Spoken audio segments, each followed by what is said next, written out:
संसद किसे कहते हैं? संसद का गठन क्यों और किस अनुच्छेद के तहत किया गया है? भारत के राष्ट्रपति संसद के सदस्य नहीं होते हैं, फिर भी वह संसद के अभिन्न अंग क्यों होते हैं?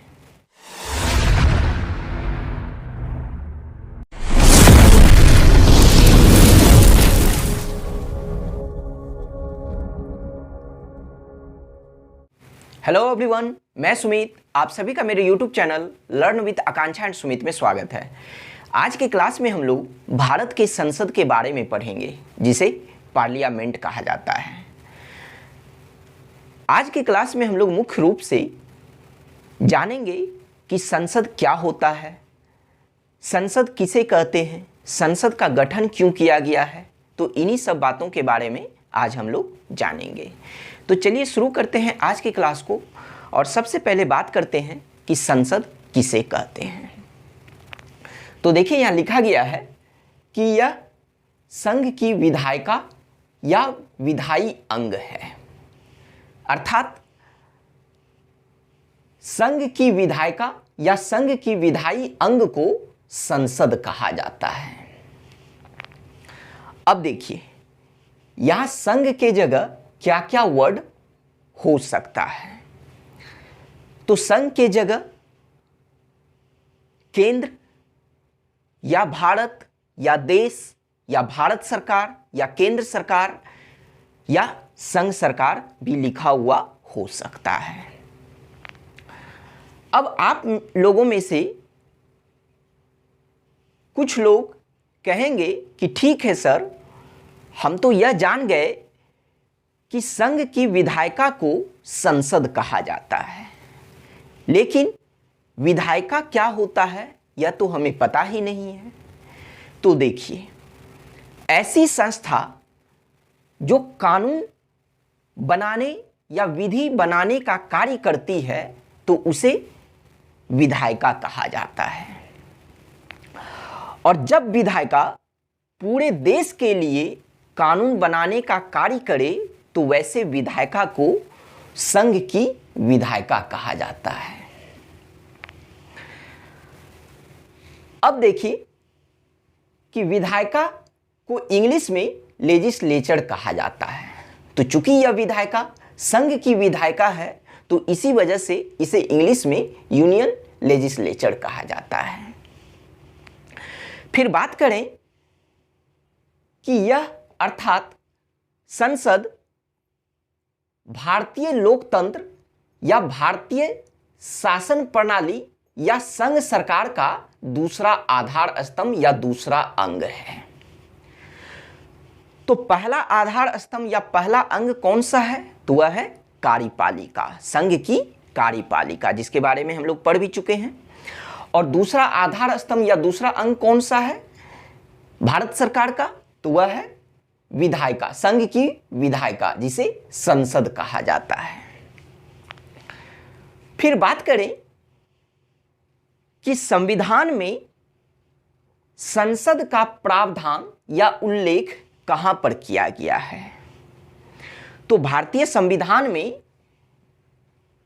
संसद का प्रावधान या उल्लेख भाग 5 के अध्याय 2 में अनुच्छेद 79 से 122 के अंतर्गत किया गया है। अब देखिए, भाग 5 और अनुच्छेद 79 से 122 तक तो समझ में आ रहा है, लेकिन यह अध्याय 2 क्या है यह बात समझ में नहीं आया। तो सबसे पहले हम बात करते हैं भाग 5 की। हम लोग यह बात पढ़ चुके हैं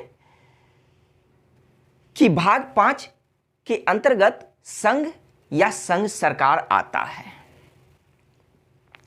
और जब हम लोग भाग 5 के अंतर्गत संघ या संघ सरकार को शुरू किए थे तो हम लोग पढ़े थे कि भाग 5 को 5 अध्याय में विभाजित किया गया है, और जिसमें से पहला अध्याय कौन सा है? तो वह है संघ की कार्यपालिका। जबकि दूसरा अध्याय कौन सा है? तो वह है संघ की विधायिका अर्थात संसद। तो वही लिखा गया है कि भाग 5 के अध्याय 2 में अनुच्छेद 79 से 122 के अंतर्गत संसद का प्रावधान किया गया है। फिर बात करें कि अनुच्छेद 79 के अंतर्गत संसद के गठन संबंधी प्रावधान किया गया है। अगर आपसे पूछा जाए कि संसद का गठन किस अनुच्छेद के तहत किया गया है, तो अनुच्छेद 79 के तहत किया गया है। और भारतीय संविधान के अनुसार संसद के 3 अंग होते हैं। कौन कौन से? तो एक राष्ट्रपति, दूसरा राज्यसभा और तीसरा लोकसभा। अर्थात अनुच्छेद 79 में यह कहा गया है कि संघ के लिए एक संसद होगी जो राष्ट्रपति एवं दोनों सदनों अर्थात राज्यसभा एवं लोकसभा से मिलकर बनेगी। तो संसद किससे किससे मिलकर बनती है? तो राष्ट्रपति एवं 2 सदन। कौन कौन सा? राज्यसभा एवं लोकसभा। तो इन्हीं तीनों से मिलकर भारत की संसद बनती है। तो इस प्रकार अनुच्छेद 79 के तहत संसद का गठन देश के लिए कानून बनाने के लिए किया गया है। चलिए अब बात करते हैं कि इस तीनों अंग के बारे में। तो सबसे पहले बात करें कि राष्ट्रपति, पहला अंग कौन सा है? तो वह है राष्ट्रपति। तो यहां देखिए लिखा गया है कि राष्ट्रपति कार्यपालिका के प्रमुख या देश के संवैधानिक प्रमुख होते हैं। हम लोग जब कार्यपालिका पढ़े थे और जब राष्ट्रपति पढ़े थे तो उस समय हम लोग यह बात पढ़ चुके हैं कि भारत के राष्ट्रपति कार्यपालिका के प्रमुख या कार्यपालिका के संवैधानिक प्रमुख या देश के संवैधानिक प्रमुख होते हैं। ठीक है। भारत के राष्ट्रपति संसद के किसी भी सदन का सदस्य नहीं होते हैं और ना ही संसद के किसी भी सदन में बैठते हैं। फिर भी राष्ट्रपति संसद का अभिन्न अंग होते हैं। आखिर ऐसा क्यों? अभिन्न अंग कहने का मतलब क्या है कि संसद का वैसा अंग, वैसा हिस्सा जिसे संसद से अलग नहीं किया जा सकता है, और अगर इसे संसद से अलग कर दिया जाए तो फिर वह संसद नहीं कहलाएगा। तो इसी वजह से राष्ट्रपति संसद के अभिन्न अंग हैं। लेकिन सवाल क्या है कि यह संसद के सदस्य नहीं है और ना ही संसद में बैठते हैं, लेकिन फिर भी यह संसद के अभिन्न अंग क्यों होते हैं? तो इसका कारण है कि क्योंकि राष्ट्रपति कार्यपालिका के प्रमुख या देश के संवैधानिक प्रमुख होने के साथ साथ कानून निर्माण के क्षेत्र में भी इनकी महत्वपूर्ण भूमिका है। अब आप कहिएगा कि सर राष्ट्रपति की कानून निर्माण के क्षेत्र में क्या भूमिका है? तो आइए इसे जानते हैं। तो देखिए कि संसद के दोनों सदनों के द्वारा जब किसी विधेयक को पारित किया जाता है तो वह विधेयक तब तक कानून नहीं बनता है जब तक उस विधेयक पर राष्ट्रपति अपनी स्वीकृति ना दे दे, तो तब तक वह विधेयक कानून नहीं बनता है। तो इस तरह से हम क्या समझे कि कानून निर्माण के क्षेत्र में भी राष्ट्रपति का महत्वपूर्ण भूमिका है और इसी वजह से राष्ट्रपति संसद के सदस्य ना होते हुए भी यह संसद के अभिन्न अंग होते हैं। तो फिर बात करें कि यहां देखिए नोट करके लिखा गया है कि इस मामले में भारतीय संविधान ब्रिटिश संविधान पर आधारित है। इस मामले कहने का मतलब क्या हुआ कि भारत के संसद में कार्यपालिका के प्रमुख या देश के संवैधानिक प्रमुख अर्थात राष्ट्रपति को शामिल करने के मामले में भारतीय संविधान ब्रिटिश संविधान पर आधारित है। क्योंकि इस बॉक्स को देखिए तो ब्रिटेन की अगर संसद की हम बात करें अर्थात ब्रिटिश संसद जिसे पार्लियामेंट कहा जाता है। जिस तरह से भारत के संसद को पार्लियामेंट कहा जाता है, ठीक उसी तरह से ब्रिटेन की संसद को भी पार्लियामेंट कहा जाता है। तो ब्रिटेन की संसद के भी 3 अंग होते हैं। कौन कौन सा? तो पहला है ब्रिटिश ताज। ब्रिटिश ताज कहने का मतलब राजा या रानी, जो देश के संवैधानिक प्रमुख होते हैं, ब्रिटेन के संवैधानिक प्रमुख होते हैं। इसके अलावा ब्रिटेन की संसद में 2 सदन होते हैं। कौन कौन से? तो एक है हाउस ऑफ लॉर्ड्स, जिसे उच्च सदन कहा जाता है या ऊपरी सदन कहा जाता है, और दूसरा हाउस ऑफ कॉमन्स, जिसे निम्न सदन या निचली सदन कहा जाता है। तो इस तरह से ब्रिटिश संसद के भी 3 अंग होते हैं और जिसमें देश के संवैधानिक प्रमुख को भी शामिल किया गया है। तो इस तरह से हम बात करें कि भारत के संसद में राष्ट्रपति ब्रिटेन की संसद में ब्रिटिश ताज के समान हैं, क्योंकि जिस तरह से भारत के संसद में भारत के संवैधानिक प्रमुख को शामिल किया गया है, ठीक उसी तरीके से ब्रिटेन की संसद में भी ब्रिटेन के संवैधानिक प्रमुख ब्रिटिश ताज को शामिल किया गया है। तो इसी वजह से हम यह कह सकते हैं कि भारतीय संसद में राष्ट्रपति की स्थिति ब्रिटिश संसद में ताज के समान है।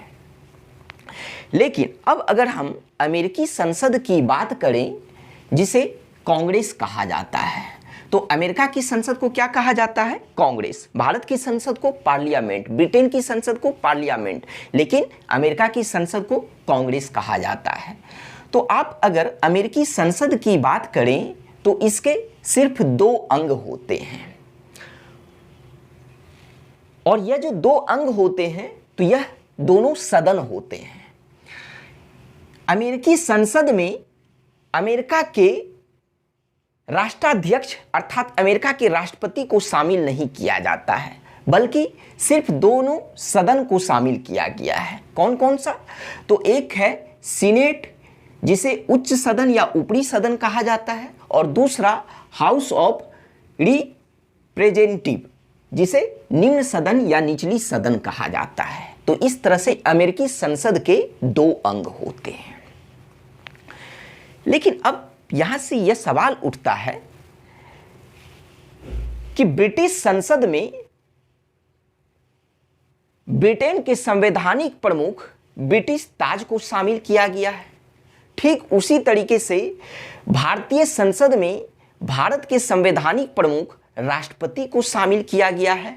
लेकिन अमेरिकी संसद अर्थात कांग्रेस में अमेरिका के राष्ट्राध्यक्ष अर्थात राष्ट्रपति को क्यों नहीं शामिल किया गया है? तो देखिए, इसका कारण क्या है कि ब्रिटेन में सरकार की संसदीय व्यवस्था को अपनाया गया है, और ठीक भारतीय संविधान के द्वारा ब्रिटिश मॉडल पर आधारित सरकार की संसदीय व्यवस्था को ही अपनाया गया है। जबकि अमेरिका की अगर हम बात करें तो अमेरिकी संविधान के द्वारा वहां पर सरकार की राष्ट्रपति व्यवस्था को या राष्ट्रपति शासन व्यवस्था या अध्यक्षात्मक शासन व्यवस्था को अपनाया गया है। तो संसदीय व्यवस्था में क्या होता है कि कार्यकारी एवं विधायी अंग, कार्यकारी कहने का मतलब कार्यपालिका और विधायी अंग कहने का मतलब विधायिका। तो संसदीय व्यवस्था में क्या होता है कि कार्यपालिका एवं विधायिका इन दोनों में परस्पर सामंजस्य बैठाने पर जोर दिया जाता है, इन दोनों में तालमेल बैठाने पर जोर दिया जाता है। किस व्यवस्था के अंतर्गत? तो संसदीय व्यवस्था के अंतर्गत। जबकि अगर हम अमेरिका के अध्यक्षात्मक या राष्ट्रपति शासन व्यवस्था की बात करें तो उस व्यवस्था में कार्यपालिका और विधायिका को एक दूसरे से अलग करने पर जोर दिया जाता है। तो इसी वजह से ब्रिटिश संसद या भारतीय संसद में देश के संवैधानिक प्रमुख को शामिल किया गया है, लेकिन अमेरिकी संसद में अमेरिका के राष्ट्राध्यक्ष अर्थात राष्ट्रपति को शामिल नहीं किया गया है। तो यही इसका कारण है। अब चलिए बात करते हैं कि भारतीय संसद के दूसरे अंग के बारे में। तो वह क्या है? राज्यसभा। क्योंकि पहला अंग क्या था? राष्ट्रपति, दूसरा राज्यसभा और तीसरा लोकसभा। तो चलिए अब राज्यसभा के बारे में बात करते हैं, जिसे इंग्लिश में काउंसिल ऑफ स्टेट कहा जाता है। तो राज्यसभा को किन किन नामों से जाना जाता है? तो इसे उच्च सदन या ऊपरी सदन या द्वितीय सदन, जिसे दूसरा चैम्बर भी कहा जाता है, क्योंकि सदन को इंग्लिश में हाउस या चैम्बर कहा जाता है। तो राज्यसभा को द्वितीय सदन, जिसे दूसरा चैम्बर भी कहा जाता है, या वरिष्ठों का सदन, जिसे बड़ों की सभा कहा जाता है, या फिर इसे अस्थाई सदन भी कहा जाता है। तो इतने नामों से राज्यसभा जानी जाती है। फिर बात करें कि राज्यसभा में राज्य एवं संघ राज्य क्षेत्र कहने का मतलब केंद्र शासित प्रदेश। तो राज्य एवं केंद्र शासित प्रदेश के प्रतिनिधि होते हैं, अर्थात राज्यसभा राज्य एवं संघ राज्य क्षेत्र का प्रतिनिधित्व करता है। और क्योंकि देखिए यहाँ पर लिखा भी गया है कि राज्यसभा अर्थात क्या है? राज्य की सभा, तो इसी वजह से यह किसका प्रतिनिधित्व करता है? तो राज्य एवं संघ राज्य क्षेत्र का यह प्रतिनिधित्व करता है। अब चलिए बात करते हैं भारतीय संसद के तीसरे अंग के बारे में। तो वह है लोकसभा, जिसे इंग्लिश में हाउस ऑफ द पीपल कहा जाता है। अब लोकसभा को अन्य किन किन नामों से जाना जाता है? तो इसे निम्न सदन या निचली सदन या प्रथम सदन, जिसे पहला चैम्बर भी कहा जाता है। ठीक है, तो लोकसभा को निम्न सदन, जबकि राज्यसभा को उच्च सदन, लोकसभा को प्रथम सदन, जबकि राज्यसभा को द्वितीय सदन। अब चलिए बात करते हैं कि लोकसभा को लोकप्रिय सदन भी कहा जाता है, जिसे चर्चित सभा भी कहा जाता है, या फिर लोकसभा को अस्थाई सदन भी कहा जाता है। अब बात करें कि लोकसभा में जनता के प्रतिनिधि होते हैं, अर्थात लोकसभा जनता का प्रतिनिधित्व करता है। क्योंकि लोकसभा का मतलब क्या है? इसके अगर नाम को तोड़िए तो लोगों की सभा, जबकि राज्यसभा को अगर तोड़िए तो राज्य की सभा। तो इसीलिए राज्यसभा राज्य एवं संघ राज्य क्षेत्र का प्रतिनिधित्व करता है, जबकि लोकसभा जनता का या लोगों का प्रतिनिधित्व करता है। अब चलिए बात करते हैं कि यहां देखिए नोट करके लिखा गया है कि भारत शासन अधिनियम या भारत सरकार अधिनियम 1935 द्वारा केंद्र में या भारत में द्विसदनात्मक विधायिका या द्विसदनात्मक व्यवस्थापिका की स्थापना की गई है। अभी इस पॉइंट को रहने दीजिए। सबसे पहले अभी हम लोग यह जान लेते हैं कि अभी आप भारतीय संसद के अंतर्गत क्या पढ़े कि संसद के 3 अंग हैं, लेकिन इसके अंतर्गत अर्थात भारतीय संसद के कितने सदन हैं? तो भारतीय संसद के 2 सदन हैं, एक राज्यसभा और दूसरा लोकसभा। ठीक है, तो अगर आपसे पूछा जाए कि भारतीय संविधान के द्वारा कितने सदनों वाली संसद की स्थापना की गई है, या भारतीय संविधान के द्वारा कितने सदनों वाली विधायिका की स्थापना की गई है, तो वह 2 सदनों वाली अर्थात द्विसदनात्मक संसद की व्यवस्था, ये द्विसदनात्मक संसद की स्थापना की गई है भारतीय संविधान के द्वारा, या फिर द्विसदनात्मक विधायिका की स्थापना की गई है। और विधायिका को ही व्यवस्थापिका के नाम से भी जाना जाता है। ठीक है, तो विधायिका या फिर उसे ही व्यवस्थापिका भी कहा जाता है। फिर बात करें कि ब्रिटिश संसद में भी 2 सदन होते हैं, हाउस ऑफ लॉर्ड्स एवं हाउस ऑफ कॉमन्स। फिर अमेरिकी संसद में भी 2 सदन होते हैं, एक सीनेट और दूसरा हाउस ऑफ रिप्रेजेंटेटिव।